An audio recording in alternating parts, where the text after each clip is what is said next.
अस्सलाम वालेकुम, क्या हाल चाल है सबका। उम्मीद है सब ठीक ठाक होंगे। Welcome to spice twist. आज आपके लिए बहुत ही मज़ेदार रेसिपी लेकर आई हूँ। ये बहुत ही मज़ेदार और इजी रेसिपी है। करेले गर्मियों की सब्ज़ी है, बहुत से लोग इसे शौक़ से खाते हैं और एक ही तरीके से पकाकर और जो है वो इसका बोर हो चुके हैं। तो आज मैं आपके लिए एक यूनिक रेसिपी लेकर आई हूँ। आज हम आलू के साथ इसको बनाएंगे, बहुत ही टेस्टी और बहुत ही डिफरेंट तरीके के साथ। आपके बच्चे भी इस रेसिपी को बहुत ही पसंद करेंगे, वो उंगलियां चाट चाट कर इसको खाएंगे। आपका पेट भर जाएगा, लेकिन आपका दिल करेगा कि आप और इस सब्ज़ी को खाएं। वीडियो शेयर करने से पहले अगर आप मेरे चैनल पर नए हैं तो चैनल को सब्सक्राइब करें, लाइक करें और शेयर करें। तो चलें अब हम रेसिपी की तरफ चलते हैं। सबसे पहले हमने यहाँ पे मटेरियल रेडी करना है। उसके लिए हमें 5 से 6 हरी मिर्चें, 3 टमाटर, 2 प्याज, आधा किलो आलू और आधा किलो ही हम यहाँ पे करेले लेंगे। करेले को हमने अच्छे से धो लिया था। उसके बाद हम आलू छीलने की मदद से इसका ऊपर वाला छिलका जो है वो इसको रिमूव करेंगे। छिलका रिमूव करने से क्या होगा कि इसके अंदर जो हम जब नमक डालेंगे करवाहट दूर करने के लिए, तो अच्छे से नमक इसके अंदर चला जाएगा। इस तरह से आपने एक एक जो है वो करेले का छिलका उतार लेना है अच्छे तरीके के साथ। जैसे ही आप करेले का छिलका उतारेंगे उसके बाद आपने इसको जो है वो अंदर से कट करना है। कट हमने इसलिए करना है ताकि इसके अंदर जो बीज हैं, जो मटेरियल है अंदर वाला, उसको हम रिमूव कर दें। ये अगर तो आपके नरम बीज हैं तो आप इसको खाने में यूज़ कर सकते हैं। अगर थोड़े से सख्त बीज हैं तो आप इसको निकाल कर फेंक सकते हैं, ठीक है। तो यहाँ पे ये देखें, मैंने अंदर कट लगाया है और बाद में जो है वो इसके सारे बीज निकाल लिए थे 1 बाय 1। अब हम ये देखें, मैंने करेले को अच्छे से अंदर से साफ़ कर लिए हैं। अब हम छुरी की मदद से इसके बारीक स्लाइस करेंगे, ठीक है। आप अपनी मर्ज़ी के हिसाब से भी यहाँ पे करेले को शेप दे सकते हैं, लेकिन मैंने जो है वो गोल शेप दी है ताकि ये अच्छे से जो है हम इसको फ्राई कर सकें। करेला कटिंग हम जो है ना वो बहुत ही एहतियात के साथ और बहुत ही बारीक करेंगे। ये देखें माशाल्लाह कितना बारीक और कितनी खूबसूरती के साथ जो है वो करेले की कटिंग हो गई है। अब हम नेक्स्ट स्टेप की तरफ चलते हैं। यहाँ पे हमने 2 टमाटर लिए हैं। इसको हमने ऊपर वाले जो इसका छिलका है उसको रिमूव कर लिया और लंबे लंबे स्लाइस के अंदर इसको काट लिया। आप चाहें तो किसी भी शेप के अंदर इसको कटिंग कर सकते हैं, लेकिन इस तरह अगर हम टमाटर की कटिंग करेंगे तो ये बहुत एक लुक देगा ब्यूटीफुल, ठीक है। हम ये जो करेला की रेसिपी है वो ढाबा स्टाइल में बनाएंगे। तो ढाबा स्टाइल में इसी तरह से जो है वो टमाटर, हरी मिर्च और प्याज की कटिंग होती है, जैसे मैं इस वीडियो में आपको बता रही हूँ। इस तरह से हम बारीक बारीक प्याज की भी कटिंग कर लेंगे। आप चाहें तो कटिंग बोर्ड के थ्रू भी कर सकते हैं या फिर हाथ के साथ। इस तरह जैसे मैं प्याज की कटिंग कर रही हूँ तो आप इस तरह भी कर सकते हैं।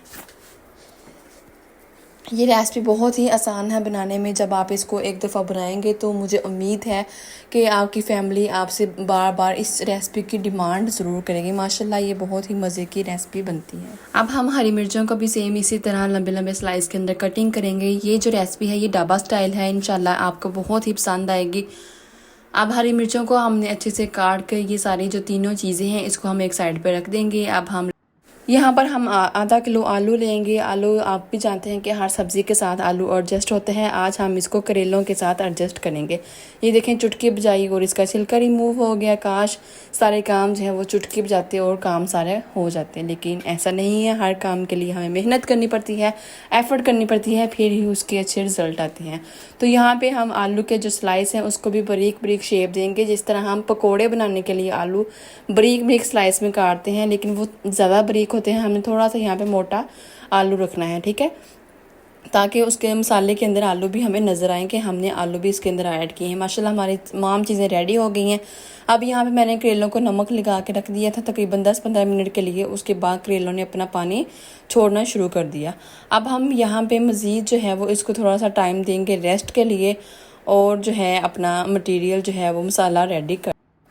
आप इसी पॉइंट पे करेलों को अच्छे से निचोड़ लें। इसका जो पानी है, नमक वाला पानी, कड़वाहट वाला पानी जो है वो अच्छे से यहाँ पे निकल जाएगा। ये देखिए, मैंने करेलों को यहाँ पे मतलब अच्छे से निचोड़ लिए है। उसके बाद हम जब इसके अंदर पानी डाल लेंगे तो वो इसको और अच्छे से निचोड़ेंगे ताकि इसकी जो कड़वाहट है वो बिल्कुल दूर हो जाए। आप करेलों को 10 से 15 मिनट के लिए नमक लगा कर छोड़ सकते हैं। इससे ज़्यादा टाइम इसको स्टे देने की ज़रूरत नहीं है, क्योंकि 10 से 15 मिनट में ही करेले जो हैं वो अपनी कड़वाहट बाहर निकाल देते हैं। पहले ज़माने में कुछ लोग जो थे वो करेलों को काट कर धूप में रखते थे और फिर 2 से 3 घंटे के बाद उसको निचोड़ते थे। तो ये बहुत लंबा प्रोसीजर है। हमने यहाँ पे हर काम जो है वो क्विक और इजी तरीके से करना है।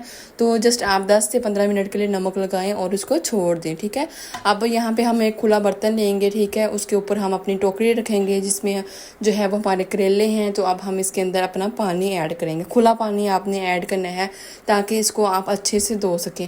अब मैंने यहाँ पे पानी डाल दी है। अब मैं इसको अच्छे से हाथों के साथ मसल के इसका जो है वो पानी और नमक दोनों निकाल दूँगी, ठीक है।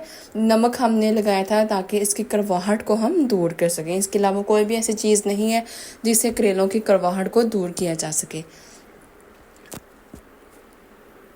ये कोई मुश्किल काम नहीं है। आप चंद ही मिनटों के अंदर इसकी कड़वाहट को दूर करके बहुत ही मज़ेदार लजीजा जो है वो करेले तैयार कर सकते हैं।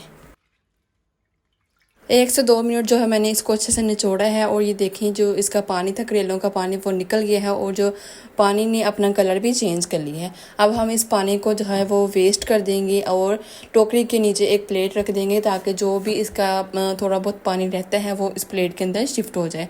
अब हम एक कढ़ाई ही लेंगे, उसके अंदर जो है वो हम ऑयल ऐड करेंगे। माशाल्लाह यहाँ पे जो है हम अब अपना मसाला रेडी करेंगे। ऑयल हमारा गर्म हो रहा है, तब तक हम जो है वो करेलों को अच्छे से निचोड़ लेंगे ताकि जो अभी पानी वगैरह है वो सारा रिमूव हो जाए। अब देखें यहाँ पे मैं अच्छे से इसको निचोड़ रही हूँ, फिर भी इसका जो पानी था वो बाकी रह गया था इसके अंदर, तो वो भी अब हम अच्छे से निकाल लेंगे। देखें आपको नज़र आ रहा होगा कि पानी कितना जो है वो करेलों के अंदर से निकल रहा है, ठीक है। तो आपने अच्छे से पानी जो है वो रिमूव करना है। अगर आपके करेलों के अंदर पानी होगा तो जब आप ऑयल के अंदर डालेंगे तो वो बहुत ही मुश्किल हो जाएगी आपके लिए, ठीक है। तो आपने क्या करना है, करेलों को पानी जो है वो अच्छे से निकाल लेना है।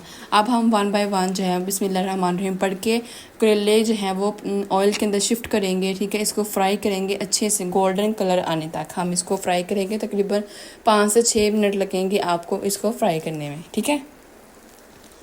ये देखिए माशाल्लाह माशाल्लाह कितना प्यारा कलर है। माशाल्लाह मुझे ग्रीन कलर वैसे ही बहुत पसंद है और सब्जियों में ग्रीन कलर तो माशाल्लाह एक अलग ही जो है ना वो लुक देता है। 5 मिनट के बाद करेलों का कलर जो है वो अच्छे से चेंज हो गया है। करेले जो है वो अच्छे से फ्राई हो गए हैं। अब हम जो है वो इसको एक प्लेट के अंदर निकाल लेंगे, ठीक है। अब हमने इसको निकाल लेना है। अब ये जो हमारा ऑयल बचा है इसके अंदर हमने क्या चीज़ ऐड करनी है जी, इसके अंदर हमने अपने आलू ऐड करने हैं। माशाल्लाह से आलू जब हम इसके अंदर ऐड करेंगे, आलू को भी हम करेले की तरह ही 5 से 6 मिनट तक फ्राई करेंगे। फ्राई करने से क्या होगा, आपका काम बहुत ही जल्द और आसानी के साथ हो जाएगा और इसका टेस्ट भी बिल्कुल जो है वो चेंज हो जाएगा, इन्हेंस होके इसका टेस्ट निकलेगा, ठीक है। उभर के इसका टेस्ट निकलेगा आलूओं का। तो आलूओं को हमने इसी तरह 5 से 6 मिनट जो है वो फ्राई कर लेना। बहुत ही ज़्यादा आपने इसका डार्क ब्राउन कलर नहीं करना, जस्ट लाइट सा आपने इसको कलर देना है, ठीक है। आलू हम फ्राई करेंगे, आलू भी हम निकाल लेंगे जिस तरह से हमने करेले जो है वो निकाले थे। अब हम यहाँ पे अपनी उसी कढ़ाई के अंदर अपने प्याज शामिल कर देंगे, ठीक है। प्याज शामिल करने के बाद हम इसको अच्छे से जो है वो फ्राई करेंगे, भून लेंगे, ठीक है। अब इस पॉइंट पे आके मैं आपको एक ऐसी टिप दूंगी कि किस तरह से आपके करेले जो हैं वो बहुत ही मज़ेदार और ढाबा स्टाइल बनेंगे। ये जो है वो ट्रिप मैं आपके साथ शेयर कर रही हूँ। आपने कुंडी डंडा लेना है, हर घर में मौजूद होता है ये। इसके अंदर आपने 3 टेबलस्पून सूखा धनिया के ऐड करने हैं, ठीक है। 3 टेबलस्पून आपने सूखा धनिया ऐड करने के बाद इसके अंदर लहसुन के जव्वे जो हैं वो आपने शामिल करने हैं। तकरीबन 2 टेबलस्पून ये आपका मटेरियल होना चाहिए। लहसुन के जव्वे हमने इसमें शामिल कर दिए हैं। अब हम इसको जो है वो है हाथ के साथ कूट लेंगे अच्छे से, ठीक है। बहुत ही बारीक और बहुत ही मोटा नहीं बल्कि दरमियाने साइज़ का हमने इसको अच्छे से कूट लेना है।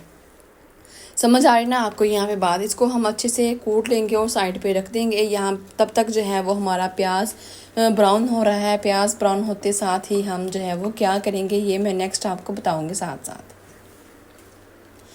माशाल्लाह हमारा प्याज अच्छे से ब्राउन हो गया है। अब हम इसके अंदर टमाटर और हरी मिर्चें ऐड करेंगे और ये देखें इसकी लुक माशाल्लाह माशाल्लाह रेड और ग्रीन और वाइट कलर जो है वो एक अलग ही जो है वो लुक दे रहा है।